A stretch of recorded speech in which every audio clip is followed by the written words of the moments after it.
Uncensored, no holds barred talk. 24 hours a day, 7 days a week. This is the Global Reality Radio Network.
Edition of the Global Reality right here on the Global Reality Radio Network. I'm your host, Josh Reeves. Thank you for being with us tonight, and we're live here with you for this Thursday night Moonbat edition of the broadcast. And we were live last night, and it's probably going to continue to be sporadic shows here for the foreseeable future.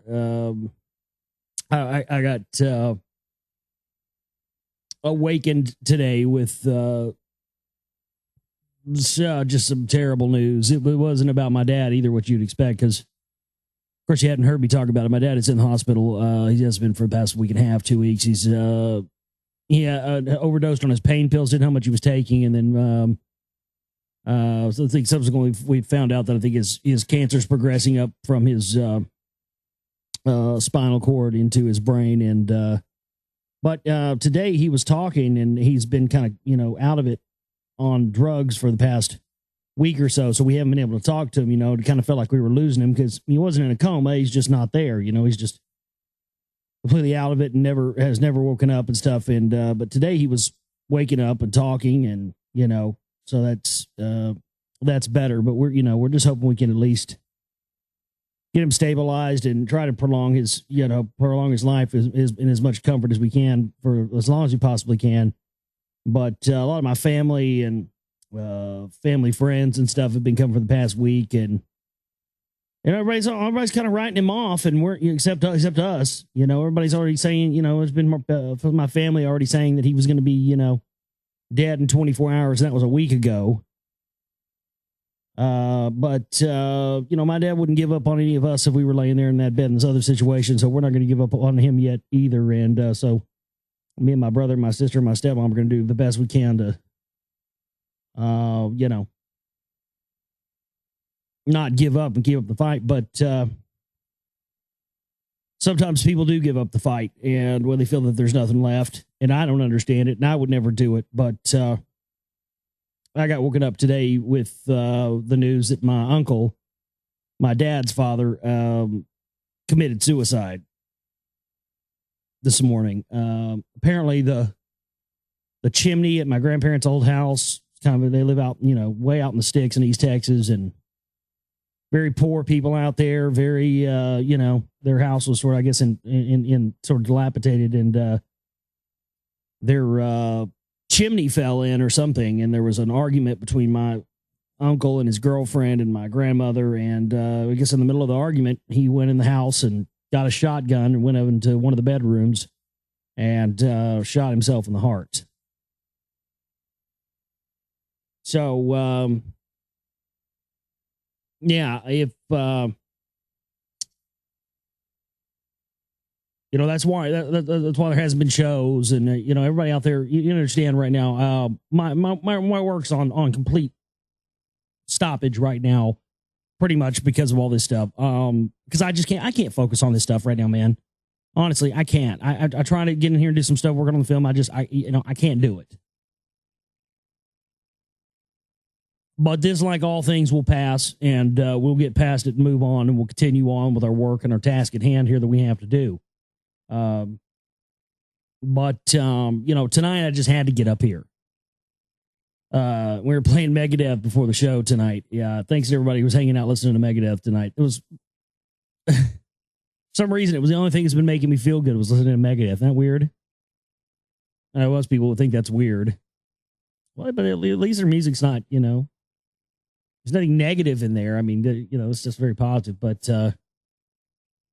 anyway, yeah, I mean, it was already a bad situation. It's been bad over the past couple of weeks because a lot of people are already writing my dad off, and a lot of people are already, saying he's dead. And I mean, my God, we're going to do our best to.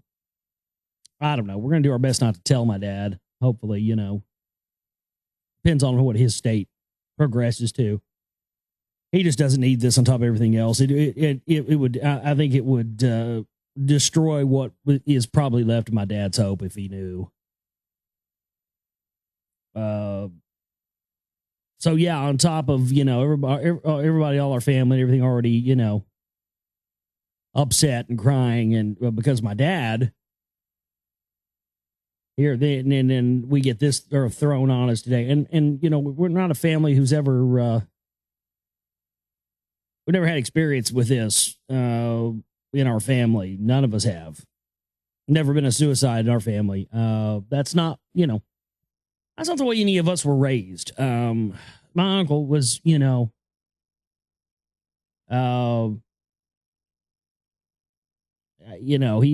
was kind of. I think with my dad and impending death of my dad, at some point, hopefully later than sooner, combined with my grandmother probably not too far behind them. I think probably was probably the cause of this.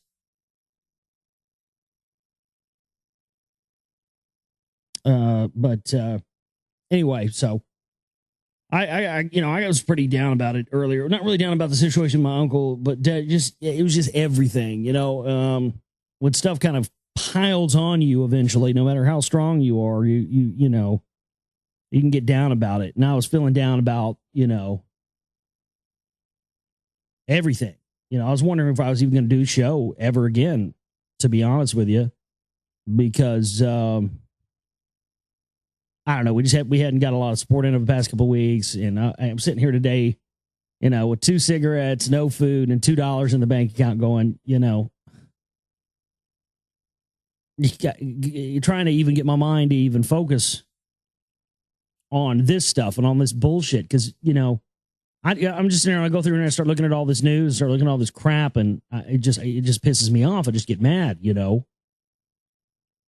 And believe me, it's all well channeled. I don't have any problems, emotional problems dealing with this. I'm not one of those type of people. I've got this. I'm very emotionally together when it comes to this stuff. But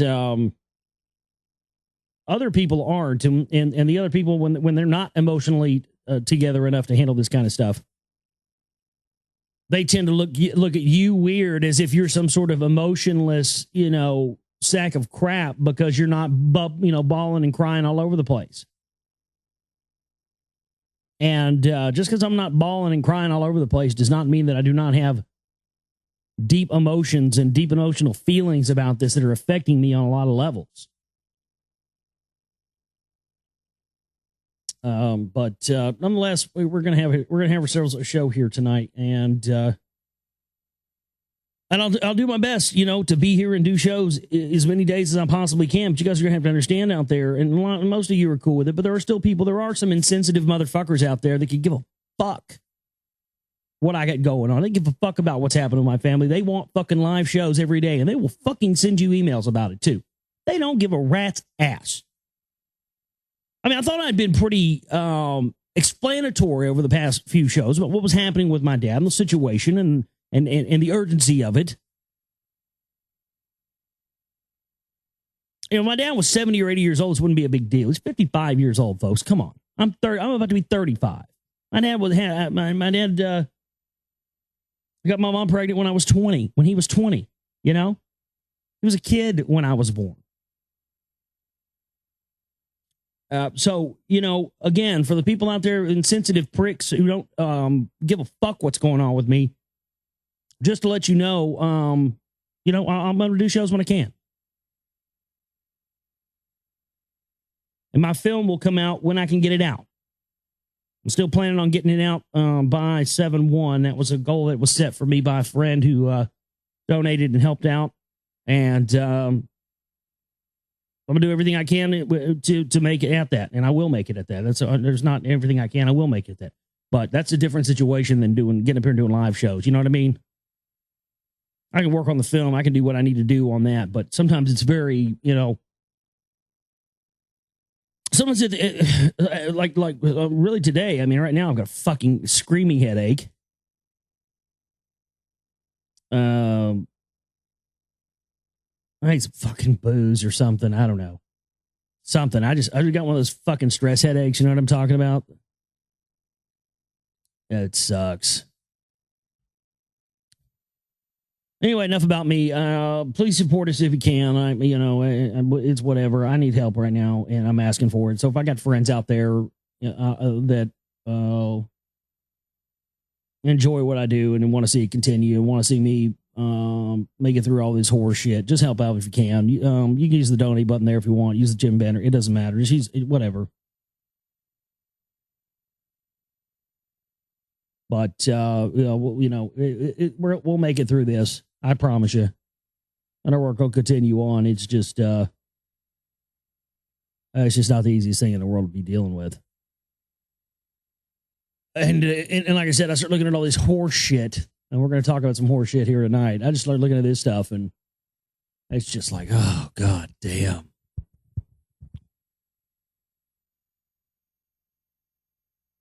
You know, it's just everything that causes misery in our world is as a result of what these fucking sick bastards are doing.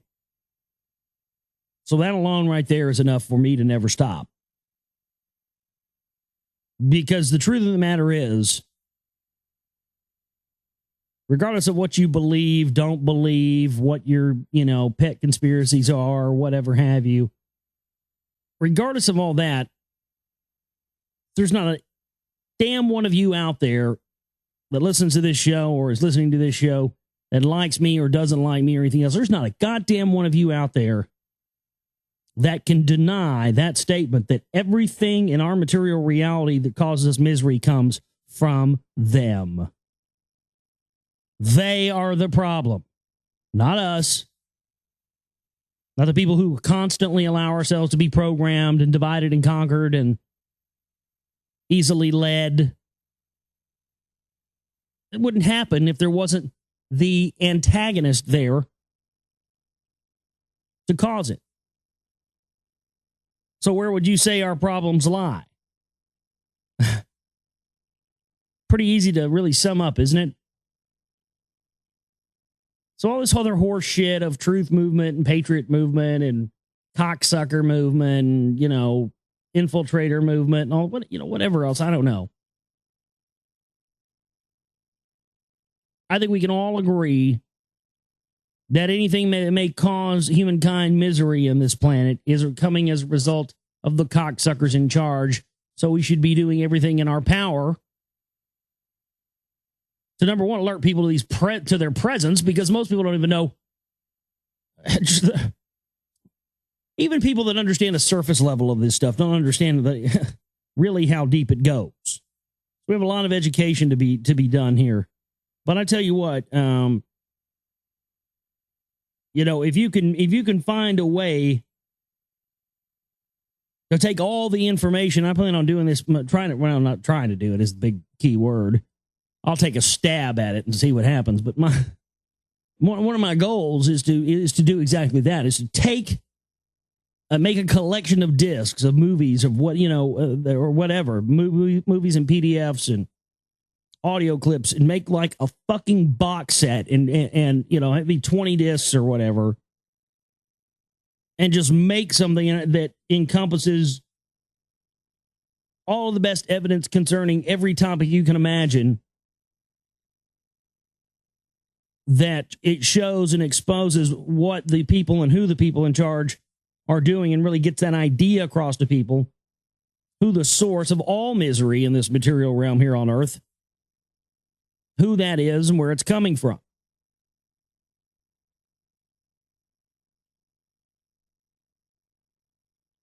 Because, if people were so easily programmed to be this way, they can be just as easily reprogrammed to not be this way. It just comes down to access.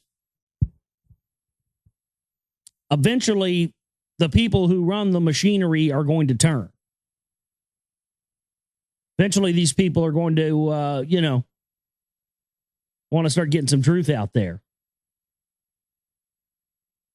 The tide will turn eventually, my friends. We just have to stay the course. Let's get into some news for you here tonight. This is the Thursday, the May 12th, going now into Friday, May 13th, 2011 edition of the Global Reality right here on the Global Reality Radio Network. My website is www.theglobalreality.com. It's www.theglobalreality.com. And that's where you can find all of the stuff, listen to the show, and it's all there.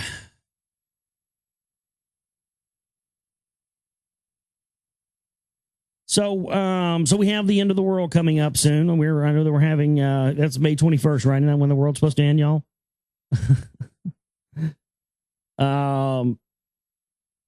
Hey, if it doesn't end, do we have the right to string this cocksucker up that's been saying it's going to and cut his balls off in the middle of the White House lawn? Can we have a pay-per-view event of this cocksucking preacher getting his balls cut off if it doesn't end? Right? Can we do that? I say that's the deal. The world ends or we cut your balls off. How about that? I mean, see, that's how you know these guys are liars. Because if somebody knew the world was really going to end, they would say, okay, if it doesn't end, then cut my balls off. Fine. Cut them off. That's just fine with me. Snip them off. Take the cock, too, while you're at it. I don't care. The world's going to end. Because then, hey, the world ends and you don't have to get your cock and your nuts chopped off, right? But you don't see these guys doing that. Oh, no. No, man. If you thought so goddamn sure the fucking world was going to end, you'd be okay. You'd say, yes, I'll sign this piece of paper and you can chop my cock and nuts off if it doesn't end. But you're not doing that, But the reason I say that is because isn't that part of the biblical prophecy about swarms of locusts and all this stuff? Listen to this. This is from the Daily Mail here. U.S. states braced for invasion of cicadas as they hatch after 13 years underground. Their haunting chirp strikes fear into the heart of every gardener. For 13 years, the cicada horde has lain dormant in its underground lair, awaiting the right time to strike, and it appears that time has come. Even at this very moment, billions of the winged insect are crawling from their exoskeleton cages, ready to suck the sap out of every plant, tree, and bush that gets in its way. But they are here to breed, laying eggs in the twigs and branches of trees as they call out to their mates with their deafening song. The red-eyed army has already reached the southern states of America, prompting many farmers to cover their crops with protective heavy netting. There are billions of them in the trees. The sound of the cicadas is clearly audible over the line. When I drove from my house to the grocery store, I ran over thousands of them. They're everywhere. The air is just thick with them. Swarms of locusts, right? Locust plagues. In this what they were talking about in the Bible and shit. Uh-oh. Look out.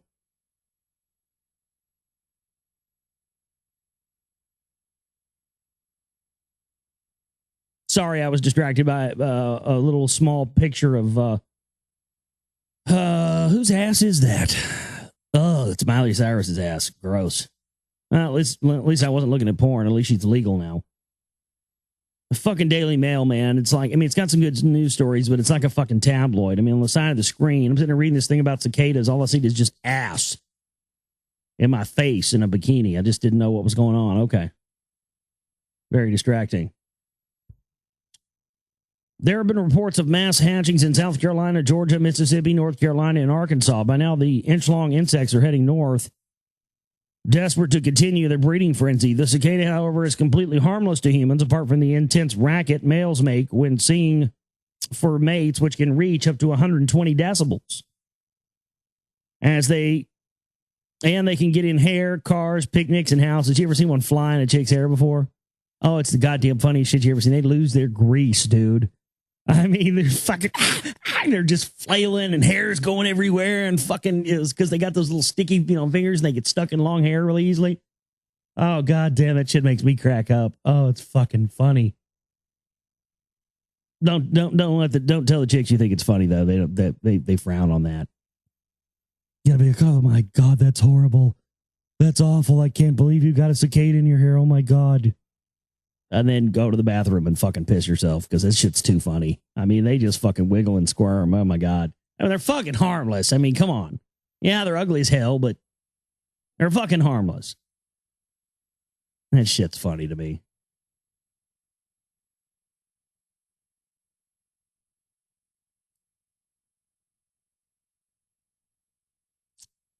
It says that,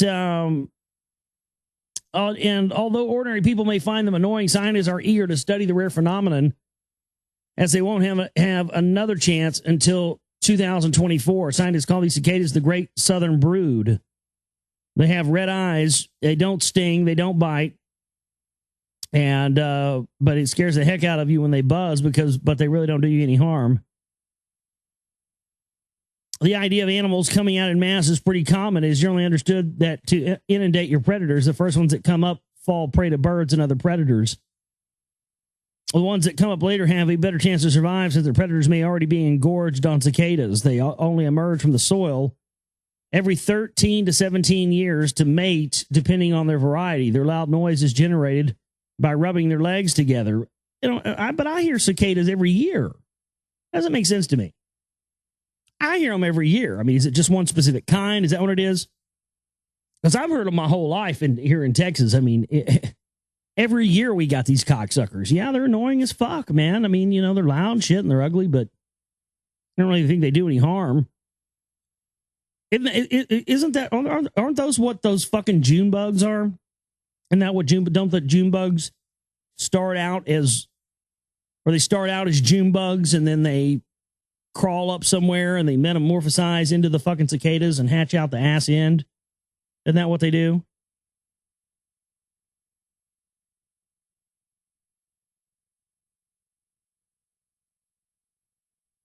But that's too funny. So there you go, locust plagues. Let's see what else kind of fear sauce we got here tonight to scare the shit out of all of us with. Another one from, I got several here from the Daily Mail. Why a mobile phone ring may make bees buzz off. Insects infuriated by handset signals. Yeah, they've tried every sort of explanation in the world for this bee die-off thing, haven't they? They've tried the pesticide thing. Nobody's really gotten to the bottom of it, but it would make total sense to me that the bee die-off is happening as a result of the electromagnetic interference caused by these ELF towers, Gwyn towers, the cell phone radiation towers. Signals from mobile phones could be partly to blame for the mysterious deaths of honeybees, new research shows. In the first experiment of its kind, a bee expert placed a mobile phone underneath a hive and then carefully monitored the reaction of the workers. The bees were able to tell when the handsets were making and receiving calls and responded by making the high-pitched squeaks that usually signal the start of swarming.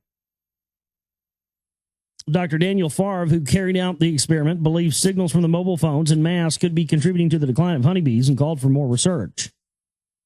But British bee experts say that there still is no evidence that mobile phones posed a risk. They blame the vanishing honeybees on changes in farming, the decline of wildflowers, and pesticides. Yeah, because, we'll just make everything GMO and not have to worry about all pesticides and all this shit anymore. But we sure as fucking gonna get rid of cell phones now, are we? The number of honeybees in the UK has halved in the last 25 years. While in America, bees have been badly hit by colony collapse disorder, the sudden disappearance of entire colonies over winter. And it wouldn't surprise. Again, they'll blame it on global warming. They'll blame it on climate change. They'll blame it on Al Gore's sphincter. They'll blame it on just about everything before they'll, address the problem with electromagnetic interference and the idea that all of these, electromagnetic generators that we're using for communication and stuff are having detrimental effects upon all biological life on Earth. And I don't think it's isolated to just the bee kingdom. I think this stuff's having effect on all animals and all things. People wonder why shark attacks are going up, or crocodile attacks are going up, or whatever have you. And then when that happens, what do we hear? Oh, well, it's global warming, climate change. Mother Earth is mad. We've pissed off Gaia. Now the sharks are going to be eating more people. Mm-hmm. Yeah, it certainly couldn't be that we have a fucking electromagnetic bombardment of the planet happening every second of the day for how many years now? We're just supposed to move on past that because, it couldn't be the cell phones. No, we have to have those. We don't have cell phones. How can we communicate? How can we know where every person is all the time? Fuck a cell phone. Never owned one, won't own one, will never own one, refuse to own one. Fuck a cell phone. So funny, man, how many people from like my dad's generation and stuff just flat can't even, they don't even know how to fucking turn a computer on. They don't even know what, I don't like them computers. I ain't touching any damn computers. I'm like, man, that's what I mean. When our parents' generation were kids, were teenagers or 20 somethings. That's when video games first come out, Atari and all that stuff. And man, people who are my age remember this, but it used to be that video games were like for adults. It wasn't a kid's thing. It was a privilege. You were lucky if you got to touch the video game console back in the day. It didn't become for kids until, like Nintendo came out. And then adults were like, yeah, I'm not playing video games anymore. And then kids kind of took it over. But it's funny how many of these old codgers, they're not even old codgers, they're guys in their, 40s and 50s sometimes, that they're not even codger age.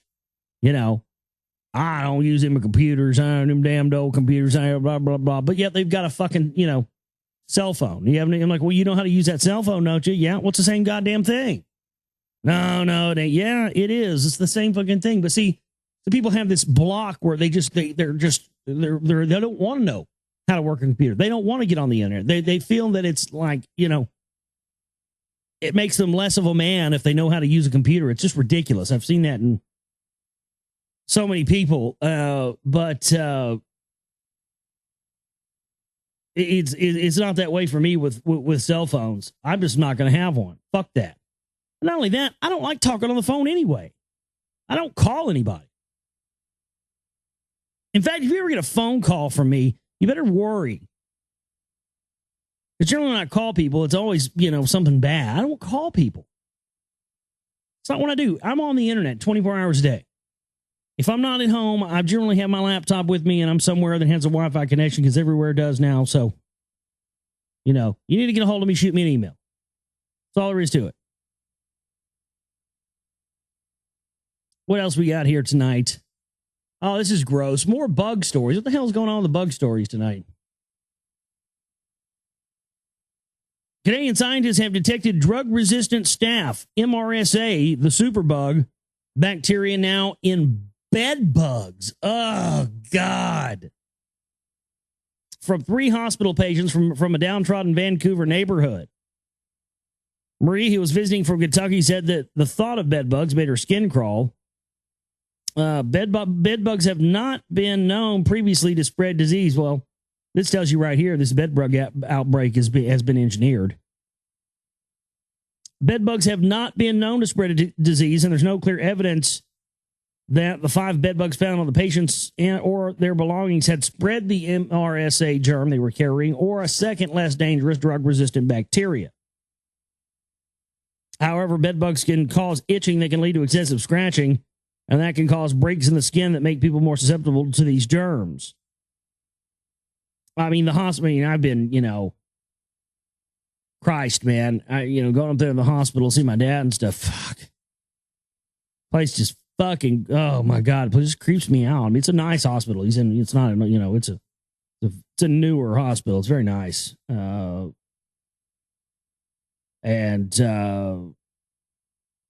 I just go in that place and I feel like I'm getting hit with fucking, gamma rays and radiation and X-rays and fucking, I can just feel it when I walk in that place, man. I load my fucking pockets up with crystals before I go in there. Fucking, MSRA. And then I'm sitting there thinking about MSRA and I look over and see a sign that says, help us prevent MSRA, and they got, signs up everywhere in the hospital that say, oh, hey, do you need to get a flu shot or a pneumonia shot while you're here? Hit us up. We'll give you one. Yeah, I bet you will. Full of cancer viruses. So in, 6 months, well, that person will just wind up right back in that hospital bed. But let's go ahead and get you hooked up. It's a fact. It's a fact. In fact, before my dad got cancer in 2007, I've never seen my sister more pissed off about anything in my life. Because we had just sort of been researching the stuff about, it literally admitted that there's live cancer viruses in flu shots. And like Merck and all these pharmaceutical companies, it's all in there. And my dad had went and got a flu shot, and I said, man, he's going to have cancer in 6 months. Because I had just come to that, realization, and of course he did. Those places are they're butcher shops, man. That's what they are. One of these cocksucking doctors told us that my dad had pneumonia the other day. Which somebody in his condition getting pneumonia is, got hours to live. Head doctor comes in the next day and says, pneumonia, what are you talking about? He doesn't have pneumonia. I'm documenting this stuff. If I'm telling you right now, these motherfuckers do anything in any way, shape, or form to not do what they're supposed to, and something happens to my dad as a result of some shit like that, telling somebody they have pneumonia when they don't. I'm keeping tabs on all of this shit. I tell you right now, man. I catch them doing anything like that, I'm calling a fucking lawyer. Straight up. Because that's the problem is people just let this shit happen to their family members, that people just let this stuff occur. And they think that they have no recourse. They have no way of stepping up and saying anything. And, I'm not a litigious man, but I'll tell you what. Somebody needs to send these cocksuckers a message. And the message is that we're on to them. We are now aware of their medical industrial complex scam and scheme to kill us, suck us dry, take all of our money, and then put us in the grave. That's best case scenario. That's being a good American for these people. You understand that? That's what defines being a good American now.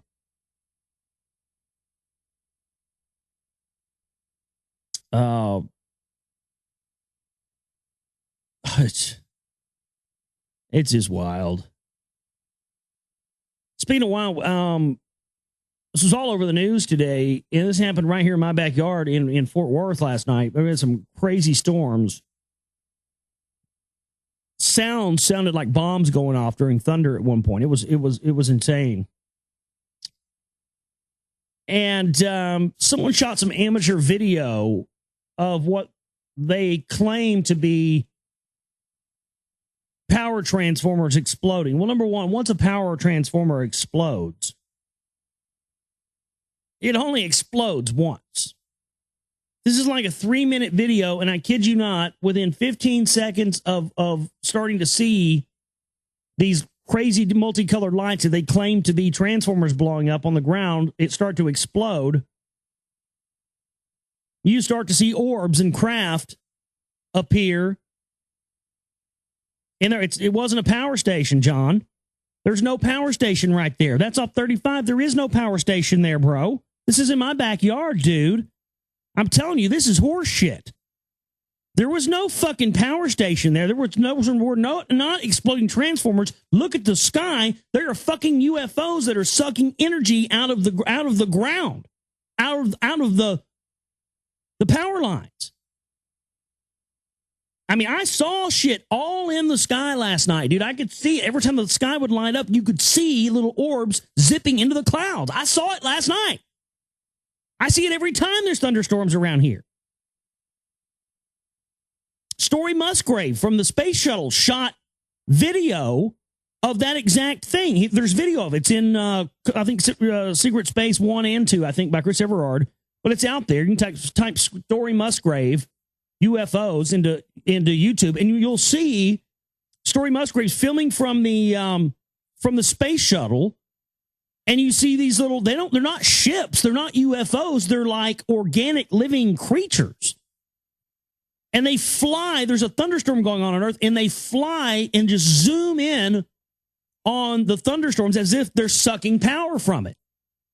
And this, to me, looks identical. What happened right here in my backyard looks identical, except it being on the ground, not taken from space, from what Story Musgrave, NASA astronaut, shot from the space shuttle, I guess back in the 90s. And like I said, transformers blow up. They're not going to continue to, once they blow, that's it. It's game over. They don't sit there and blow and blow and blow and go back and forth and change positions and change colors and all that. That's bullshit.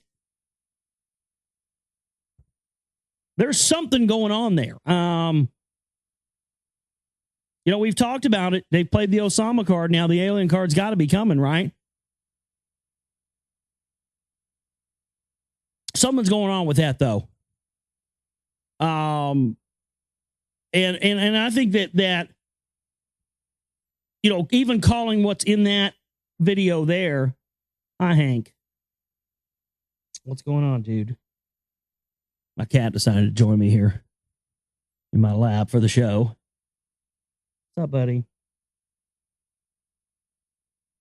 We automatically assume that anything that we see in the sky that's unexplained is a craft. And if you see the Story Musgrave footage, if you see some of the other footage that's been shot from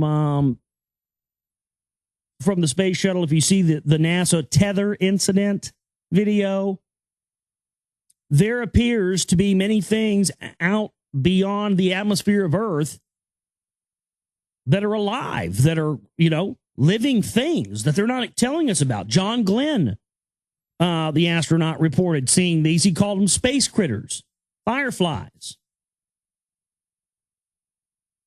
So there's definitely something out there that is living, some sort of organic creatures. And best I can understand, and I don't know if this is the true explanation, but from the best I can understand, something about the admission of their existence would basically overturn and turn on its head and shake upside down certain preconceived notions and certain things that they have told us about Earth and space and everything else. Like, for instance, remember a couple of years ago, we actually broke the story here first on the Saturday night edition of the Global Reality we used to do back on Oracle, and it was when China did their fake spacewalk. Remember that? I mean, I was there within minutes of it happening, exposing it as being fake. And one of the things that people have pointed to in that video, and it does look fake, but one of the things that people have pointed to in the fake Chinese spacewalk video, if you haven't seen that, Google fake Chinese spacewalk and watch the video, you start to see little bubbles come up, right? So when you start to see these little bubbles come up, everybody started to make the assumption, okay, well, that's water bubbles, and they're shooting this in a swimming pool, in a tank, and those are bubbles coming up, and that very well could be true. But I remember watching some DVD extras of the X-Files, and I can't remember what X-Files episode this was, but it was some stuff from, it was filmed back in the 90s. And there was one episode in particular where they were using this gel solution, this like clear gel solution. No knocking my mic, dude. Seriously. There was some sort of gel solution where you could basically submerge something in it, make it look weightless without there being any kind of bubbles or anything of that nature. So if that was back in the 90s and they were using it on TV, you would think if they were going to fake something with China, they could have used that. They would be privy to that gel. I mean, China is the fake king of the world. They can fake anything. They're the counterfeit kings of the planet. You're going to tell me that they just fucked up and allowed there to be water bubbles in there? My idea, my theory is that space is not actually an empty vacuum like we're told it is. It's actually like water, like a solution. Because these things that are out there that Story Musgrave and others shot, they appear to swim. If you watch these videos, there's one from one of the where the International Space Station is trying to dock with Mir. I think these are all in Chris Everard's Secret Space movies, 1 and 2. And these things, as they come by, and again, they're not ships, but as they come by, they just look like things swimming, like they're swimming in you wouldn't see any kind of movement like that in a vacuum. A very fluid-like motion. So I think that they have been, for whatever reason, I think there's more to our reality, more that they know about than they're letting on to. And I think the implications of the admission of what these creatures are could really do damage to their official story of science and space and everything else. So it's fascinating stuff. Oh, I called this. Remember back when the Super Bowl was happening? Of course, they had it here in Dallas, where I live, and I had talked about the city of Arlington, where the Jerry World Football Stadium is, where they had the Super Bowl. I had talked about how they had gotten these huge grants, federal grants from the Department of Homeland Security, and they had brought in all of whatever the new, Department of Homeland Security toys were, all the new unmanned drones and remote control drones and stuff. And I said, fucking dumbass people of Dallas and Arlington over here not paying attention. I mean, these dolts have no idea that when they get a grant for this stuff from Homeland Security, this stuff ain't going away after the Super Bowl's over, baby. It's staying and it's going to be used on us. Remember I said that? Well, guess what? Once again, people of Dallas, nobody knows who I am here. It's funny, I have more listeners all over the world than I have in my own town. I probably got, 10 people that listen to my show in Dallas. It's crazy. Oh, that's not true. There's more than that, but still, it's a small. I probably got more people in Chicago that listen than do in Dallas. That is the truth. A remote control aircraft that was displayed during Super Bowl week as a tool to watch for terrorist activity could become a permanent crime-fighting device for Arlington police, providing them with a bird's-eye view of hostage situations, car wrecks, or other emergencies. Well, there are never any hostage situations in Arlington. My God, come on.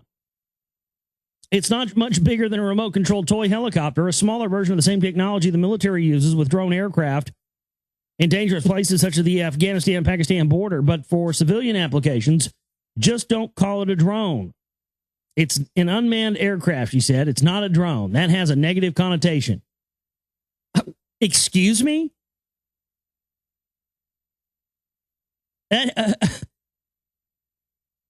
Excuse me, Mrs. Orwell. Tiara Richard, as she's called. It's an unmanned aircraft. It's not a drone. Well, let's look up the term drone, shall we? Unmanned aircraft obviously means an aircraft that is piloted by something other than a person, right?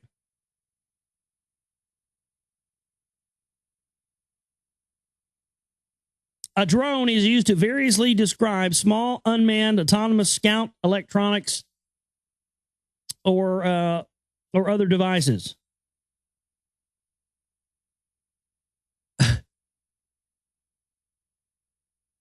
Let's see. A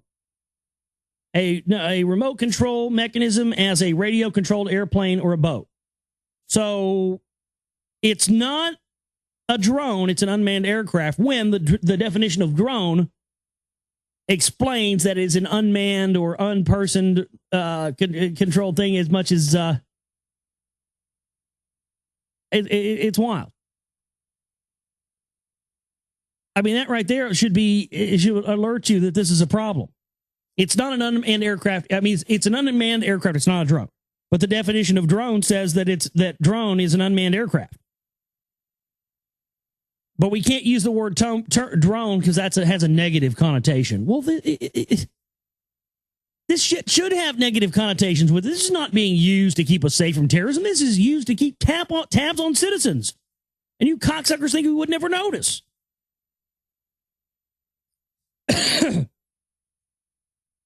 Arlington is one of the largest cities to get permission from the FAA to fly the aircraft. However, as it stands now, the aircraft can't be used for routine police matters in populated areas. The city's certificate of authorization allows only limited flying for training purposes in unpopulated areas away from houses, roads, waterways.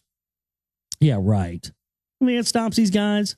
You think what the law says stops the law from doing what they want to fucking do? Saw a cop the other day driving his car, his cop car, and while he's going down the road, texting somebody.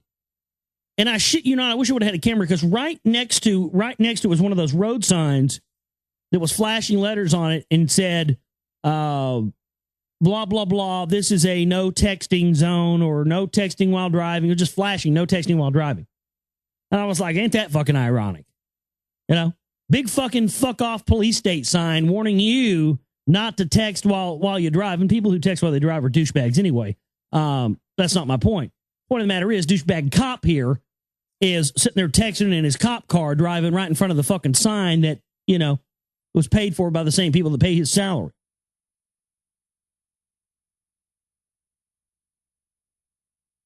Fucking hell.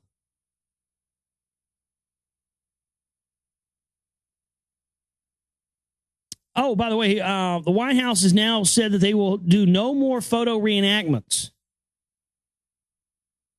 We talked about this last week. The White House said it is ending its long-running practice of having presidents reenact televised speeches for news photographers following major addresses to the country, a little-known arrangement that fed suggestions of fakery when Barack Obama announced the death of Osama bin Laden. Well, look, man, they fake stuff all the time. Why are they doing this? Why are they, oh, no, we're not going, you caught us, we're not going to reenact anything anymore. Oh, my goodness. Everything that they do is fake. Everything that they do is TV fakery. The whole thing's fake. The whole thing's staged. The whole thing is theater. But see, you know, notice how they do that. I've talked about this before in many other cases.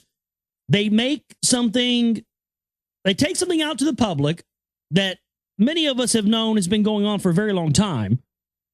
They make a big deal out of it in the public to bring it out to the public, into the public focus. And you go, why would they be bringing this out to the public focus? This has got to be negative for them. You would think they wouldn't want people to know this because they've been keeping this a secret for a long time, even though those of us who've been doing our research have known about it, or whatever it may be. But that's why they do it. So because what they do is they bring it out, they allow it to happen, and then they come out with a news story and they squash it and they say, okay, yeah, we've done TV fakery. Yeah, we've done reenactments. Yes, what you see isn't necessarily the actual stuff. Some things are staged for dramatic effect, even with the president and press conferences and all this stuff. But Obama said he's not going to do it anymore, and so that's it. We're done. Yes, we did it. Yes, we did fake some stuff. Yes, we did, film some stuff in advance.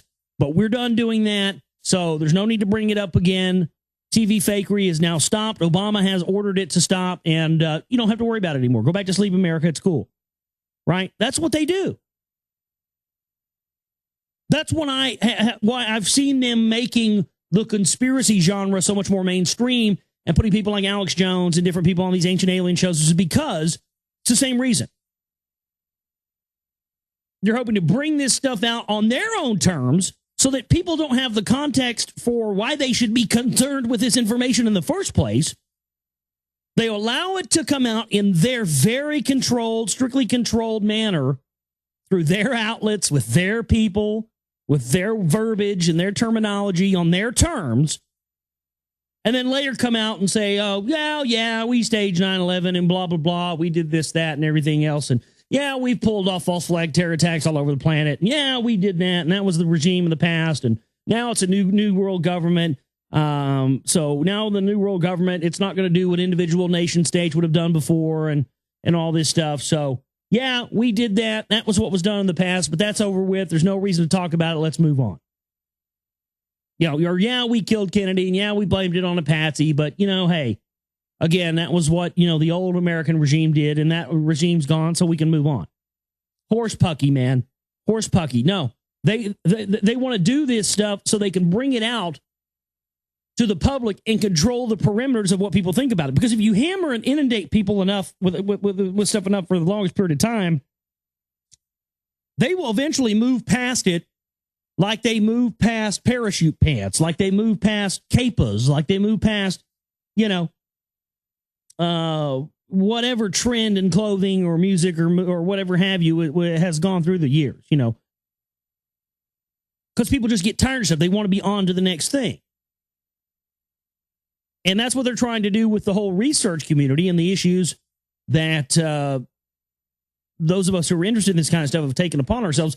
They're trying to reclaim the perimeters of that, though, so they can own the understanding of it and, hopefully move people past it before they have time to actually see the implications and, the bigger pictures of what it means.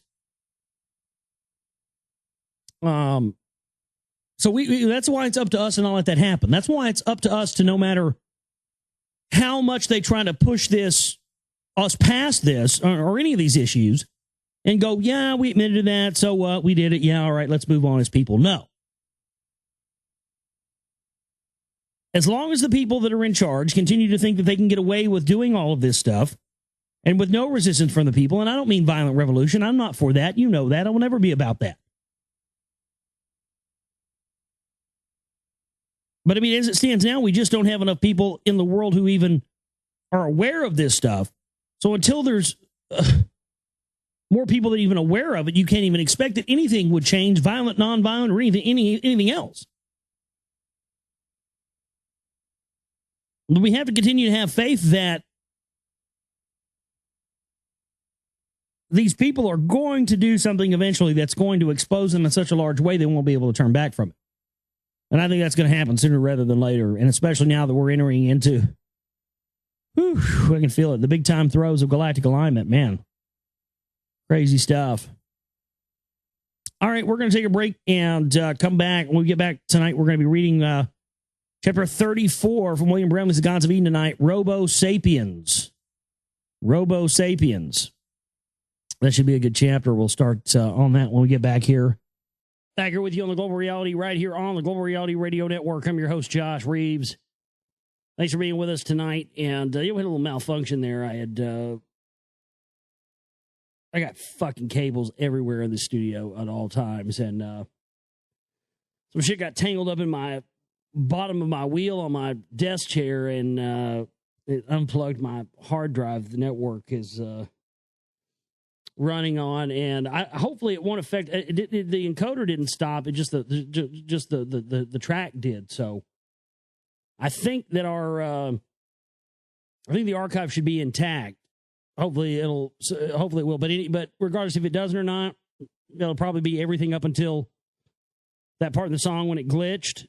So what I'm doing is I went ahead and just set the recorder, and I've got the recorder going on my other computer over here. So if something happens to the archive and the show from that point on is cut from the archive, I have what we're doing right now, what we'll be doing the rest of the show, recording on, so we'll be able to have that up on a separate thing. So no worries there. I made a mistake of not doing that one time when that happened, and we didn't get the whole last half of a very crucial show. It kind of sucked.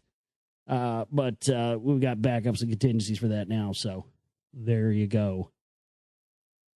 Glad you could join us tonight. globalrealityshow@gmail.com is my email address. It's globalrealityshow@gmail.com. Love to hear from you. Anything, anytime you want to send in and have a message or a question or anything else. globalrealityshow at gmail.com. It's Global Reality Show at gmail.com. You send your email address over there. And also my website where this broadcast originates from, in case you're listening on YouTube video. A lot of people, we're getting a lot of listeners now who are listening to us on YouTube subscription. So I want to make sure I give out information about the website in case you're listening in some other format now. www.theglobalreality.com. If you just go to Google and type Josh Reeves, it's another easy way to remember. You can tell people that.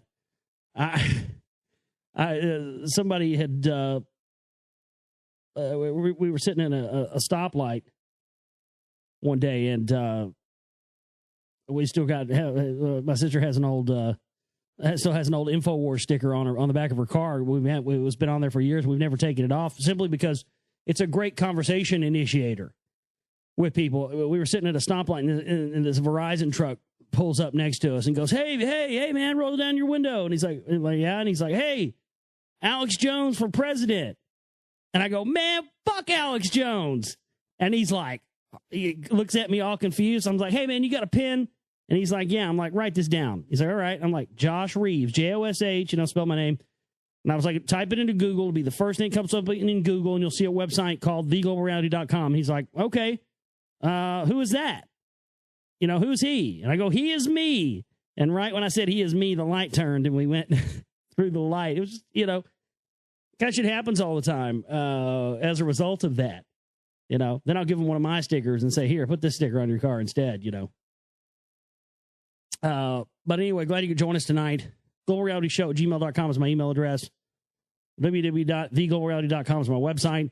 Archives are up there. All my movies that I've made, all my films, clips, all kinds of stuff are up there at the website.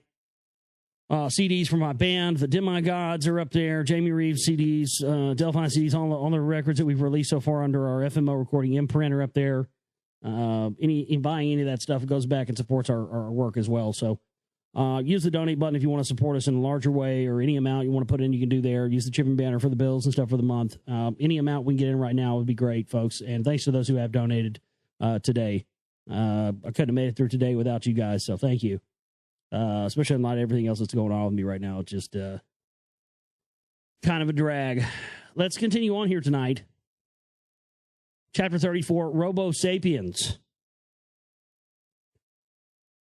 The digression from spiritual knowledge to materialist ideology appears to follow a graduated path from one into the other.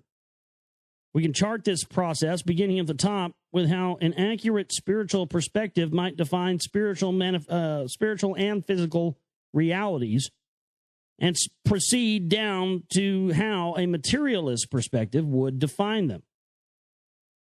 Everyone is a spiritual being. Material realities are entirely the spiritual existence. It is ultimately the product of spiritual processes and independent of all material. We've got some craziness going on here. Pages running together.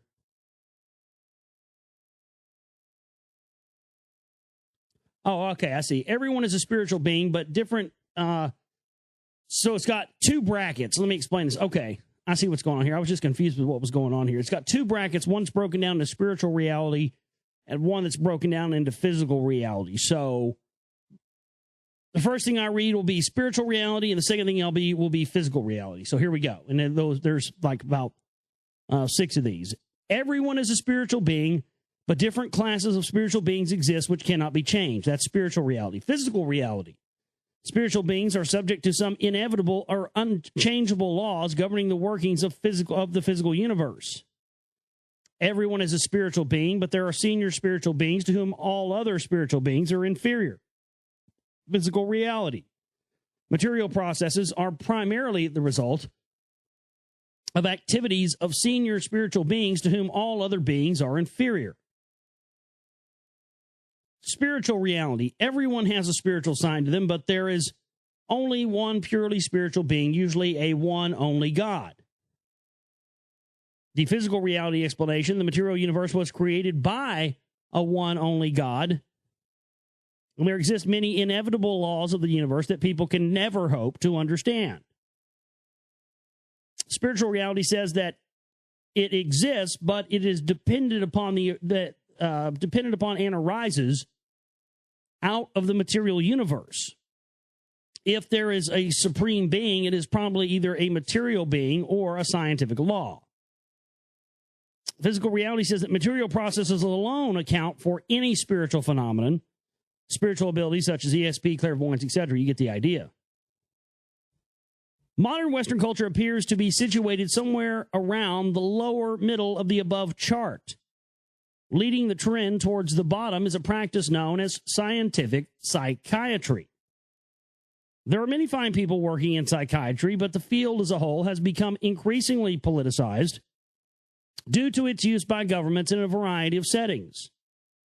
And it has come to promote a strict materialist view. Modern psychiatry has sadly obliterated the last vestige of spiritual reality acknowledged even by people such as Karl Marx. To understand this development, let us briefly survey the history of scientific psychiatry. Efforts to cure people of mental affliction are as old as history.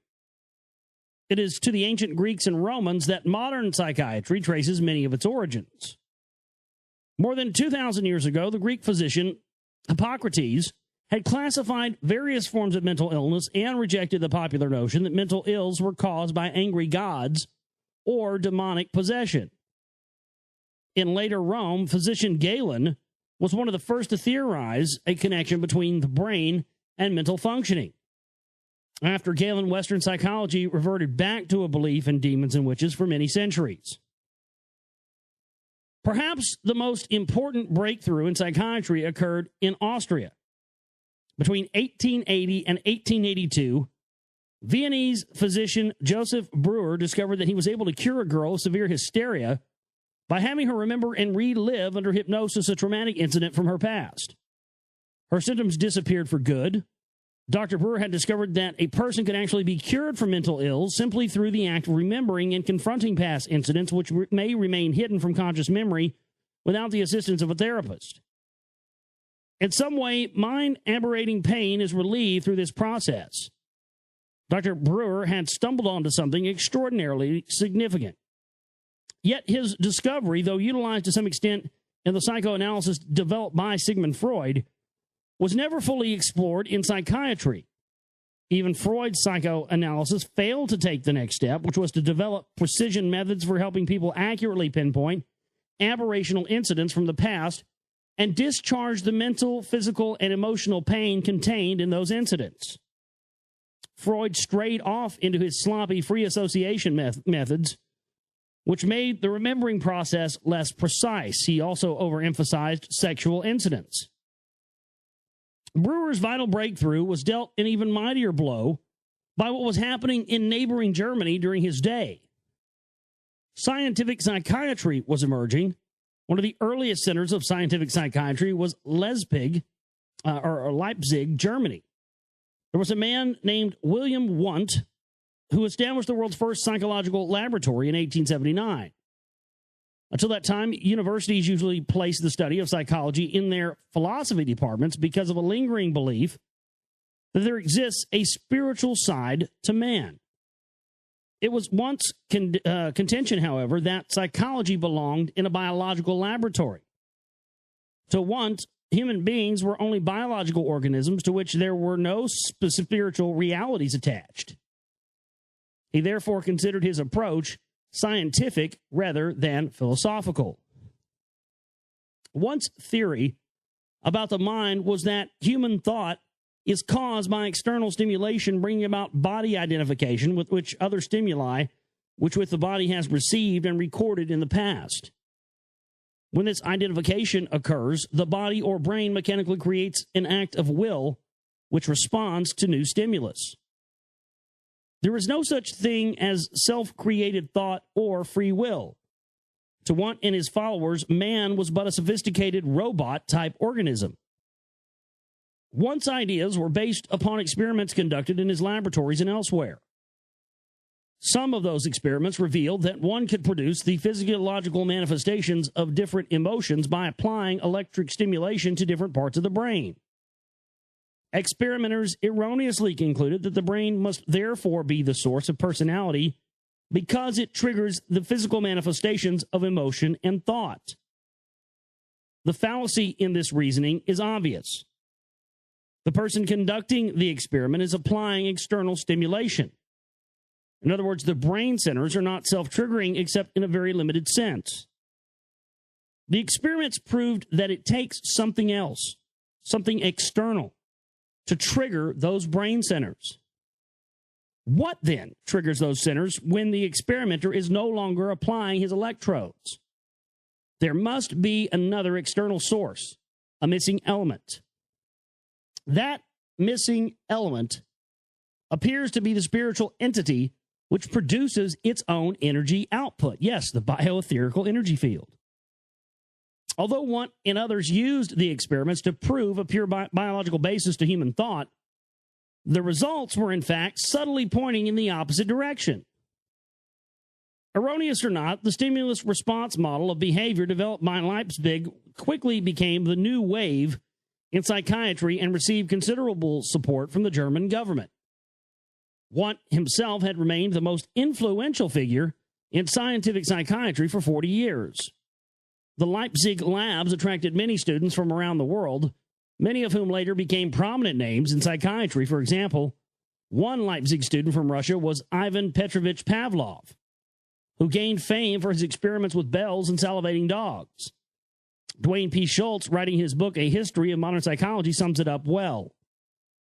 Though these students, the Leipzig laboratory exercised an immense influence on the development of psychology. It served as the model for the many new laboratories that were developing in the latter part of the 19th century. The many students who flocked to Leipzig united as they were in point of view and common purpose and constituted a school of thought in psychology. By redefining the nature of thought and behavior, scientific psychiatry also redefined the nature of mental abnormality and its cure. Methods to bypass human free will and intellect, behavior modification, were explored and developed.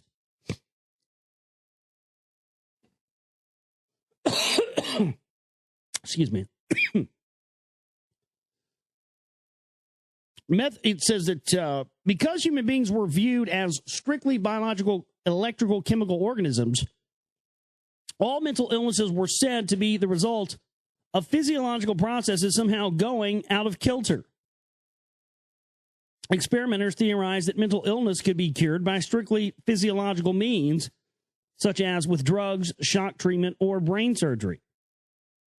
It was believed that such treatments could remedy the chemical or electrical imbalances and thereby cure the mental illness itself.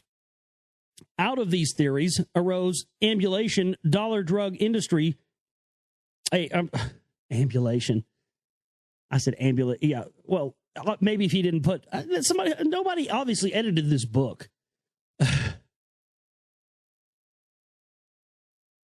There's just so many mistakes in this, I find when I'm reading it. Out of these theories arose a multi-billion-dollar drug industry which pours out huge quantities of mood-altering drugs every year.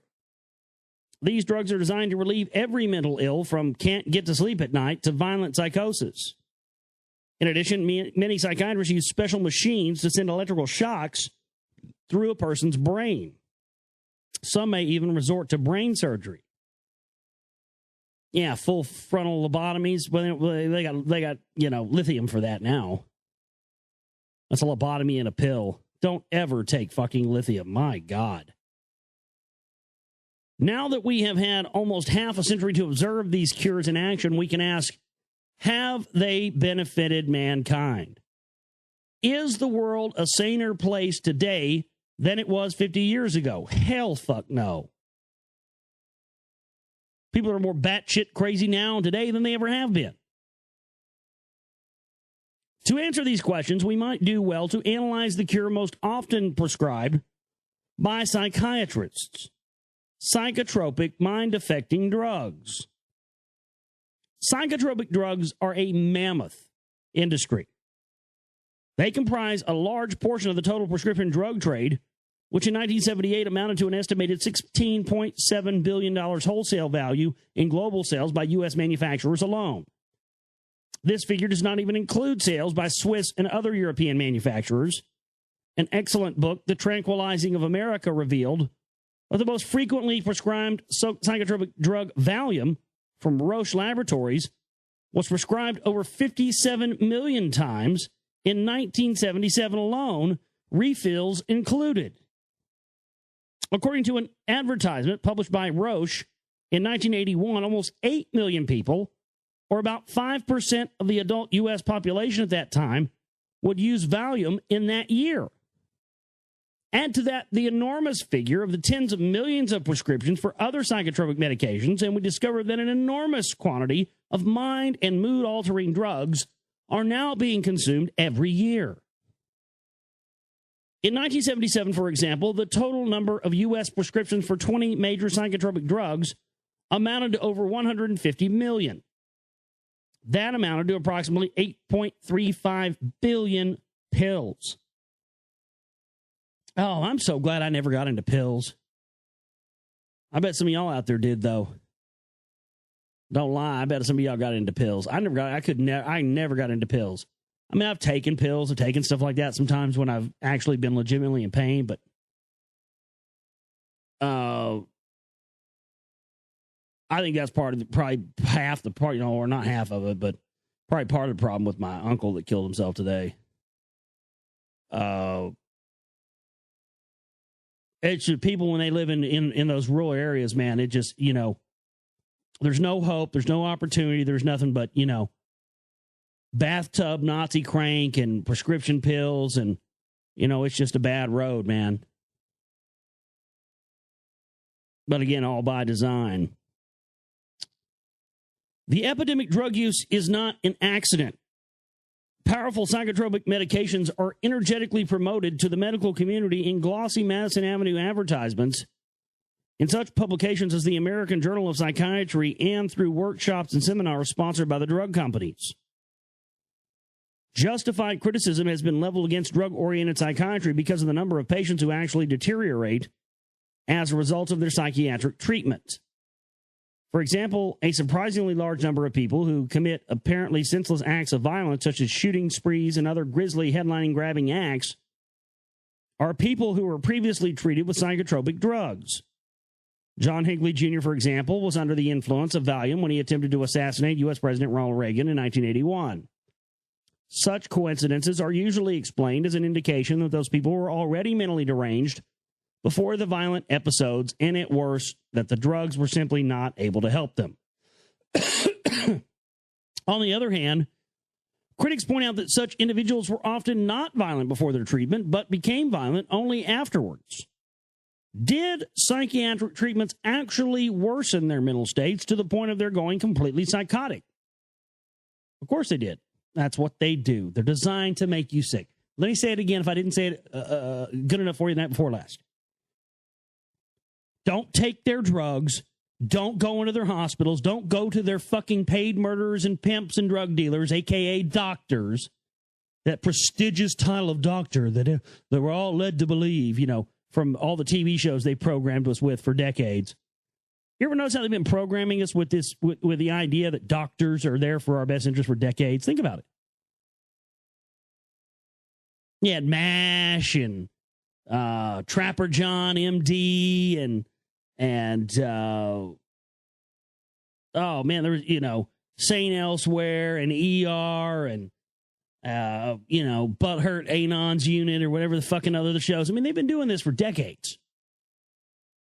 They always try to paint this picture and program our idea of a doctor as this, sort of, benevolent man in a white coat that's there to help us and make us get better and keep us from dying. No. These guys are pimps and drug pushers and fucking murderers. And they're paid to medicate you to death. They get paid to medicate you to death. That's their job. That's what they do. And let me tell you something, you sick motherfuckers. At the end of the day, when the murderers are lined up, guess what?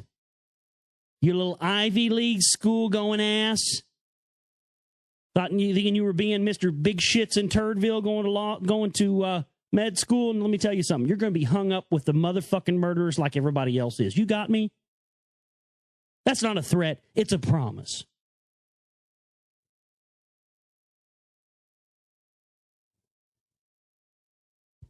One of the great feathers in the cap of the U.S. Food and Drug Administration is its requirement that all drug manufacturers must list the side effects or adverse reactions that their drugs have been known to cause. Yeah, today, the side effects far outweigh the original symptom. Well, I kind of got an itchy throat. I think I need to take some, a sinus allergy pill here for my itchy throat. Let's see what the side effects here are. Let's see. Side effects may include lack of will to live, inability to operate a motor vehicle or carry a decent conversation with another human being ever again.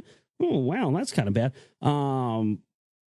Profuse bleeding from the rectum. Oh, well, that sounds horrible. Pus and blood from the penis or vaginal area. I mean, this is, it really... I'm not even joking here at all. It's not fucking funny. I'm not trying to be funny here. It's goddamn truth. Listen to listen to these ads and look at the shit that they tell you.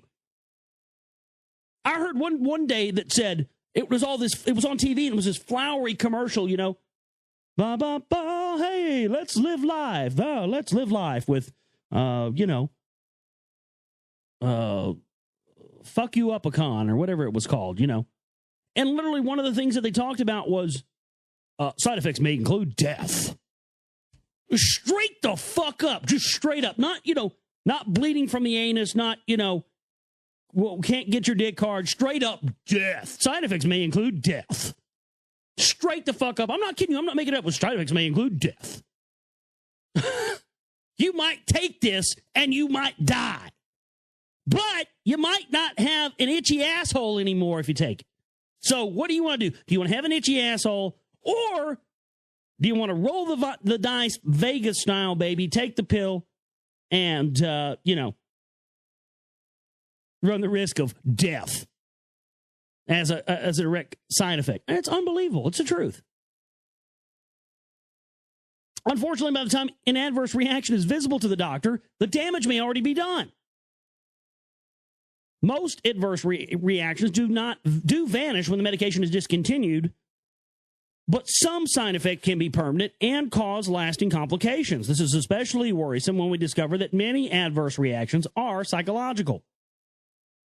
A person opening a copy of the American Journal of Psychiatry and seeing the drug ads for the first time may react with shock at not only the slick sales pitches, but also the small print. Every advertised psychotropic medication has a long list of potential physical and physiological adverse reactions. Most of the listed side effects are in medical terms, incomprehensible to the layman. However, many of them are quite understandable. Here is a sampling of some listed as potential adverse reactions to popular psychotropic medications that have been advertised and prescribed in the 1980s. The drug Sermontil, which is promoted as a drug for helping a person overcome symptoms of depression, lists among its possible side effects confusion, states with hallucinations, disorientation, delusions, anxiety, restlessness, agitation, insomnia, nightmares, hypomania, exacerbation of psychosis, blah, blah, blah. Halidol, that's a wonderful one. Oh, God. Let me tell you something, fellas. Well, ladies, too, for that matter, but I'm just speaking to the fellas here because I'm a fella and I can only speak to the fellas. But ladies, I would take this as a rule, too. Fellas, if you meet a chick on Halidol, run!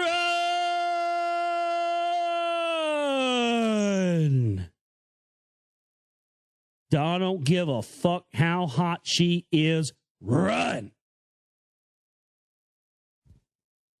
I don't care if she licks your balls. Run! Halidol is advertised as a way of handling an acutely aggravated patient. It can cause insomnia, restlessness, anxiety, euphoria, agitation, drowsiness, depression, lethargy, headache, confusion, vertigo, grand mal seizures, and exacerbation of psychiatric symptoms, including hallucinations and catatonic-like behavioral states. Just what you want in your date. I mean, goddamn, just, let's slip the bitch some roofies and be done with it. Fuck. Better than the fucking Halidol diet. Jesus.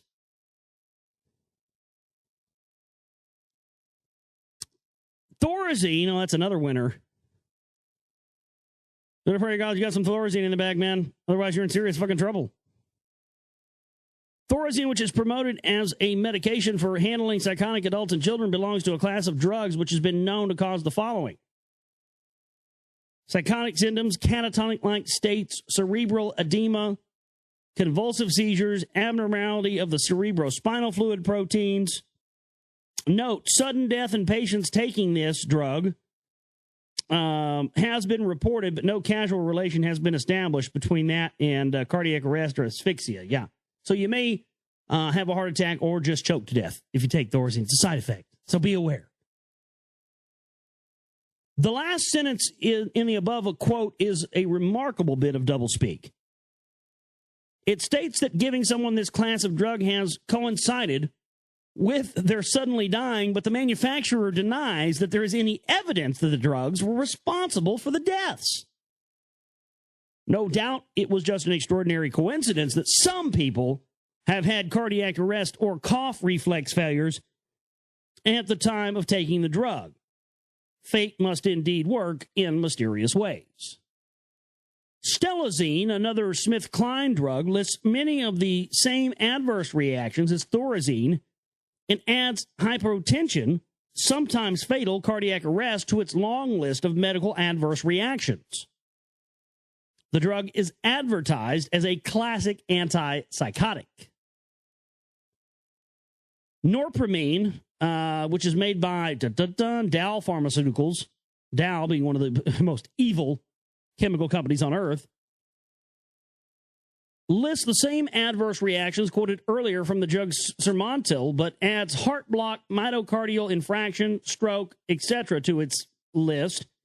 Even the relatively mild drug Valium, so widely prescribed today, warns paradoxical reactions such as acute hyperexcited states, anxiety, hallucinations, increased muscle spasms, insomnia, rage, sleep disturbances, and stimulation have been reported. Should these occur, discontinue use. The above drugs are only a sample. Nearly every medication advertised in the American Journal of Psychiatry has had a long list containing identical or similar potential adverse reactions. The implications of this are significant. These drugs have been known to sometimes seriously worsen a person's mental state or cause mental problems far more severe than those the patient began with. As noted, physicians prescribe these drugs because the severe adverse reactions reportedly occur only in a minority of cases, and many side effects are reversible by discontinuing the drug. However, the road back from many adverse reactions can be a long one. The person suffering a psychotic break, whether from emotional stress or a drug, may take a long time to recover. In the meantime, he may do considerable damage to himself or to others. When we consider the enormous scale on which these drugs are prescribed, even a small percentage of patients suffering a severe psychological reaction will amount to a large number of individuals. This immediately explains the puzzle of why some mental patients seem to truly go off the deep end after treatment. Regrettably, few people will blame the drug, even in cases where the drug may be the cause. But we will instead blame the patient. He was teetering near the edge anyway, or look at what society's done to this poor, crazy individual.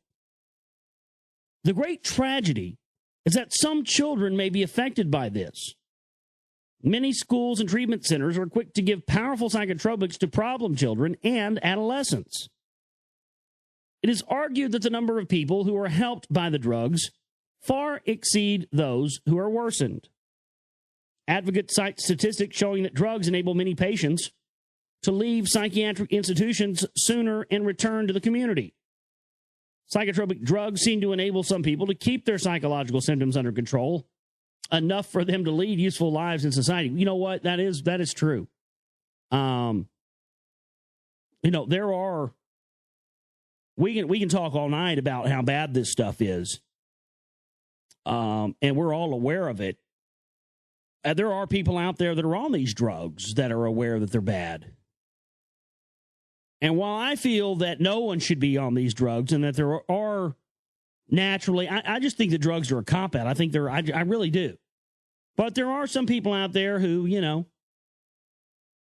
are convinced and will tell you 7 ways to Sunday that, they can't operate without them, and they believe that, and it's sad they believe that. And then they'll say, no, I don't believe it. It's true. If I don't have it, I would go crazy. Well, anything can be worked through. Anything can be treated. We don't need these motherfuckers' chemicals to fix our brains. We can fix our brains on our own.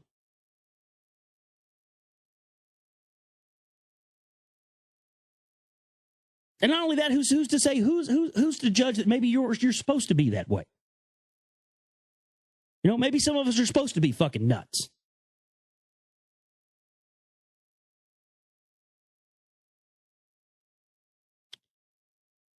As many psychiatrists acknowledge, psychotropic drugs rarely cure mental illness. They simply suppress the symptoms. In this respect, psychotropics are like cold medicines, which can make a person feel better and appear healthier, but they rarely cure the underlying illness itself. When a person is removed from the medication, the symptoms usually recur.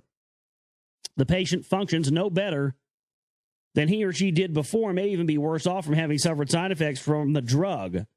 Many psychiatrists, therefore, do not speak of cure, but of maintenance. Psychiatry boosts a low cure rate, but a high maintenance rate. As long as factories churn out pills, drug maintenance can continue. Is this fair to the patient? In the long run, is society really being helped? The danger with maintenance-oriented psychiatry is that mental illness is a serious contagion. I got to get a drink real quick. Hold on.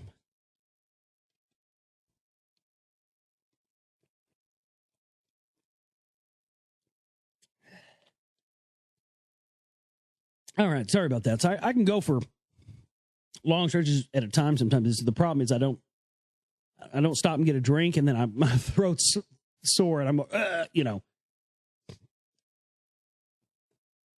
So give me just a second here. All right. The danger with maintenance-oriented psychiatry is that mental illness is in a sense contagious. This fact is most obvious in the phenomenon of mob psychology. As well as in other circumstances, if people are not actually being cured of mental ills, but are only having their symptoms masked, and meanwhile mental aberration spreads from other causes, it follows that mental illness will probably increase in any society relying upon drug therapy. Again, bingo, by design. That's what they want. They know that as well as Bramley does here in this writing. That's the plan. If psychotropics are also slamming thousands of people every year into a deeper psychological morass because of dangerous side effects, we can see that the drug-oriented psychiatry risks pushing a society to ruin. Yet psychotropics constitute the main form of therapy in most psychiatric institutions today. The dangers of heavy psychotropic drugs are increased by another factor. A large problem factor facing today's psychiatric community is the abnormally high suicide rate of its practitioners. Psychiatrists in the United States have a suicide rate about 6 times that of the general population. The highest percentage of those self-inflicted deaths occur among practitioners working in mental hospitals. This high suicide rate is often viewed as an occupational hazard caused by frustration and by a psychiatrist's continuous contact with mental illness. Whatever the cause of it may be, this suicide statistic is a reason to be concerned for the welfare of mental patients.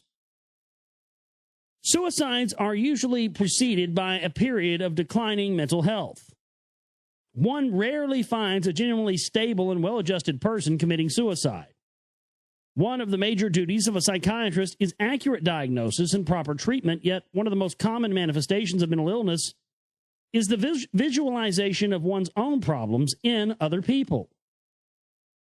A psychiatrist in a pre-suicidal state, therefore, risks being the source of grievous misdiagnosis because he may diagnose a patient as having what the doctor is actually suffering from. Because wrong diagnosis and mistreatment can ruin a person's life, especially in a hospital setting where strong psychotropics, shock therapy, and psychosurgery are used, it is vital that the treating psychiatrists and technicians be genuinely sane, social, and well-adjusted. Sadly, a statistically large minority of them are not. The epidemic of use of psychotropic drugs creates yet another significant problem. Drug abuse is considered one of today's major social ills. Law enforcement agencies spend an enormous amount of time and money to combat it. The fight against drug abuse is based on the philosophy that people should not take illegal drugs to alter their moods or mental states. Modern psychiatry defeats this campaign. Drug-oriented psychiatry tells us feeling depressed, take a drug. Feeling too happy or manic, take a drug. Feeling unable to cope, take a drug. Feeling too able to cope, megalomaniacal, take a drug. Feeling confused and uncertain, take a drug. Feeling too certain or delusional, take a drug. Suck Satan's cock. Take a drug. Seeing things that aren't there, hallucinations. Suck Satan's cock. Take a drug. Not seeing things that are there. Suck Satan's cock. Take a drug. Maintenance-oriented psychiatry promotes the very attitude with which the illegal drug trade flourishes. Want to feel better mentally and emotionally? Take a drug. The great irony is that some of the very same conservative law and order judges and lawmakers who demand stiffer penalties against illegal drug pushers are among those who are the quickest to set up the legal machinery for committing people involuntarily to mental institutions where drugs as powerful as anything on the illegal market are routinely and openly used.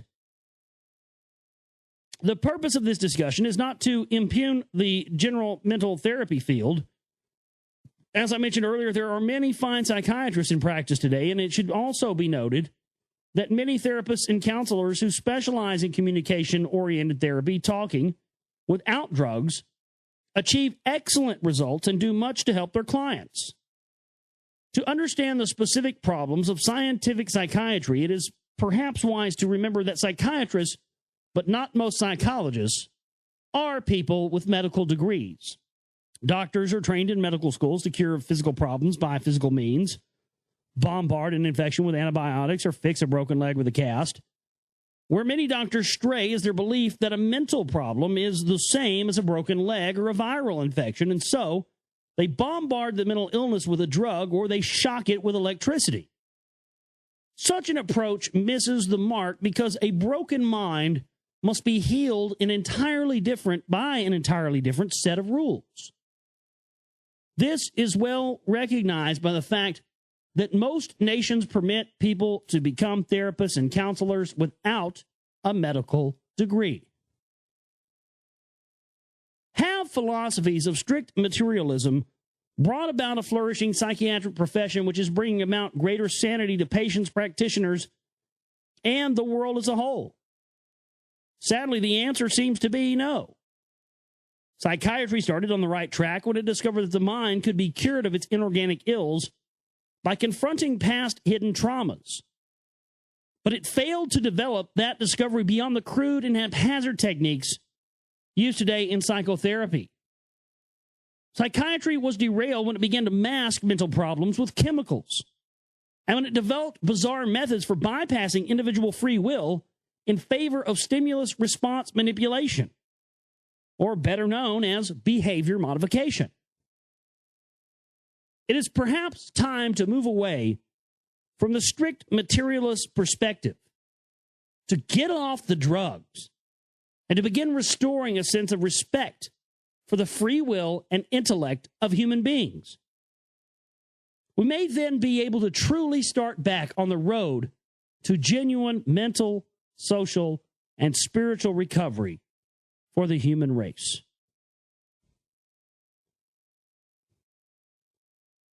So that's the end of chapter 4 there of The Gods of Eden by William Bramley. Next time we'll start reading chapter 35, Saint Germain Returns. Remember we talked about the Count of Saint Germain, the immortal guy that was popping up everywhere.